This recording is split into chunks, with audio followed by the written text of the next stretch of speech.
Silicon ಸಿಟಿಯಲ್ಲಿ ರಾಜಕಾಲುವೆ ಒತ್ತುವರಿದಾರರಿಗೆ ಮತ್ತೆ ಕಂಟಕ ಎದುರಾಗಿದೆ. ಸದ್ಯದಲ್ಲೇ ಜೆಸಿಬಿಗಳು ಘರ್ಜಿಸೋ ಎಲ್ಲಾ ಸಾಧ್ಯತೆಗಳು ದಟ್ಟವಾಗಿವೆ. ಭೂನುಂಗಣ್ಣರಿಗೆ ಬಿಸಿ ಮುಟ್ಟಿಸಲು ಸರ್ಕಾರ ಸಕಲ ಸಿದ್ಧತೆಗಳನ್ನು ಮಾಡಿಕೊಳ್ತಿದೆ.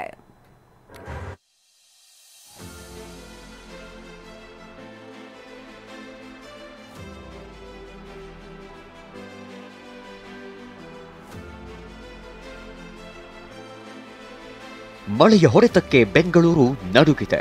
ರಸ್ತೆ ರಸ್ತೆಯಲ್ಲೂ ಯಮಗುಂಡಿಗಳು ತಲೆ ಎತ್ತಿವೆ. ರಾಜಕಾಲುವೆ ಕಬ್ಜಾ ಆಗಿರೋದು ಬಟಾಬಯಲಾಗಿದೆ. ಕೆರೆಗಳನ್ನೇ ನುಂಗಿರೋದು ಕಂಡು ಬಂದಿದೆ. ಬೆಂಗಳೂರಿನ ಈ ಸಮಸ್ಯೆಗಳ ಬಗ್ಗೆ TV9 ನಿರಂತರ ವರದಿ ಪ್ರಸಾರ ಮಾಡ್ತಾನೆ ಇದೆ. ಈ ವರದಿಗಳಿಂದ ಎಚ್ಚೆತ್ತ ಸರ್ಕಾರ ಸಮಸ್ಯೆಗಳಿಗೆ ಶಾಶ್ವತ ಪರಿಹಾರ ಹುಡುಕಲು ಮುಂದಾಗಿದೆ.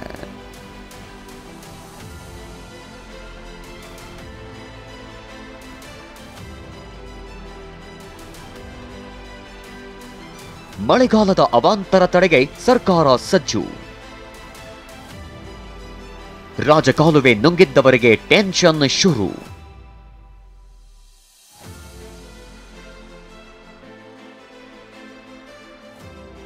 ನಿನ್ನೆಯಷ್ಟೇ CM Siddaramaiah, DCM DK Shivakumar ಅಧಿಕಾರಿಗಳನ್ನ ಬೆನ್ನಿಗೆ ಹಾಕೊಂಡು ಸಿಟಿ ರೌಂಡ್ಸ್ ಹಾಕಿದ್ರು.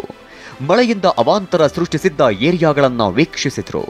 ಮಳೆಗಾಲಕ್ಕೆ ಸಜ್ಜಾಗಿ ಅಂತ ಅಧಿಕಾರಿಗಳಿಗೆ ಸೂಚಿಸಿದ್ರು. ಇದರ ಬೆನ್ನಲ್ಲೇ ಇವತ್ತು ಡಿಕೆ ಶಿವಕುಮಾರ್ ಮ್ಯಾರಥಾನ್ ಮೀಟಿಂಗ್ ಮಾಡಿದ್ರು.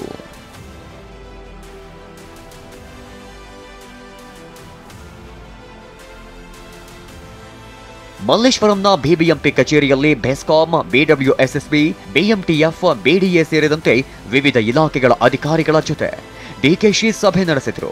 ರಾಜಕಾಲುವೆ ಒತ್ತುವರಿ, ಕೆರೆ ಅಭಿವೃದ್ಧಿ, ರಸ್ತೆ ಗುಂಡಿಗಳ ಬಗ್ಗೆ ಮಾಹಿತಿ ಸಂಗ್ರಹಿಸಿದ್ರು.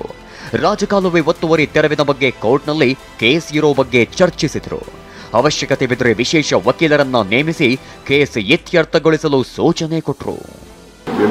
ಪೆಂಡಿಂಗ್ ಕೇಸಸ್ ಇದೆ, ಚೀಫ್ ಮಿನಿಸ್ಟರ್ ಹೇಳಿದ್ದಾರೆ, ವೆಕೇಟ್ ಮಾಡಕ್ಕೆ ಏನು ಬೇಕು ನೋಟಿಸ್ ಕೊಟ್ಟಿದ ತಕ್ಷಣ ಸ್ಟೇ ತಂದು ಬಿಡ್ತಾರೆ ಸರ್, ತೆರವು ಮಾಡೋಕ್ಕಾಗಲ್ಲ. ಅದಕ್ಕೆ ಏನು ಪರಿಹಾರ? ಅದಕ್ಕೆ ಲೀಗಲ್ ಈಗ ಕಾನೂನು ಚೌಕಟ್ಟಲ್ಲೇ ಕೆಲಸ ಮಾಡಬೇಕಲ್ಲ. ಮಳೆ ಬಂದ್ರೆ ರಾಜಕಾಲುವೆಗಳಿಂದಲೇ ಪ್ರವಾಹ ಸ್ಥಿತಿ ಎದುರಾಗುತ್ತೆ. ಪ್ರತಿ ಏರಿಯಾದಲ್ಲೂ ನಿಗಾ ವಹಿಸಿ ರಾಜಕಾಲುವೆ ಹಾಗೂ ಕೆರೆ ಒತ್ತುವರಿ ಮಾಡಿರೋರ ವಿರುದ್ಧ ಕ್ರಮ ಕೈಗೊಳ್ಳಲು ಬಿಎಂಟಿಎಫ್ಗೆ ಹೆಚ್ಚುವರಿ ಜವಾಬ್ದಾರಿ ನೀಡಿದ್ರು. ಜೊತೆಗೆ 110 ಹಳ್ಳಿಗಳಿಗೆ ಜೂನ್ ಮೊದಲ ವಾರದಲ್ಲಿ ಕುಡಿಯುವ ನೀರು ಪೂರೈಸಬೇಕು. ಕುಡಿಯೋ ನೀರಿನ ಘಟಕಗಳ ಶುದ್ಧೀಕರಣ ಆಗಬೇಕು ಅಂತ ಖಡಕ್ ಸೂಚನೆ ನೀಡಿದ್ರು. ಬೆಂಗಳೂರು ನಗರದಲ್ಲಾಗಿರ್ಬೋದು, ಹೊರಗಡೆ ಇರ್ಬೋದು, ಒಳ್ಳೆ ಕ್ವಾಲಿಟಿ ನೀರು ಕೊಡಬೇಕು. ಬೇರೆ ಸೀವೇಜ್ ವಾಟ್ರು, ಬೇರೆ ನೀರೆಲ್ಲ ಸ್ಟಾಮ್ ವಾಟರ್ ಎಲ್ಲ ಕಂಪ್ನಿಯಲ್ಲೂ ಮಿಕ್ಸ್ ಆಗ್ತಿಲ್ದಂಗೆ ಒಳ್ಳೆ ಕುಡಿಯೋ ನೀರನ್ನು ಕೊಡಬೇಕು ಅಂತೇಳಿ. ಅದೇನೇ ಇರಲಿ, ರಾಜಕಾಲುವೆ ನುಂಗಣ್ಣರಿಗೆ ಮತ್ತೆ ಬಿಸಿ ಮುಟ್ಟಿಸೋಕೆ ಸರ್ಕಾರ ಸಜ್ಜಾಗಿದೆ. ಇನ್ನಾದ್ರೂ ನಗರದಲ್ಲಿ ಮಳೆ ಅವಾಂತರಗಳಿಗೆ ಬ್ರೇಕ್ ಬೀಳುತ್ತಾ ಕಾದು ನೋಡಬೇಕು. ಶಾಂತಮೂರ್ತಿ, TV9 ಬೆಂಗಳೂರು.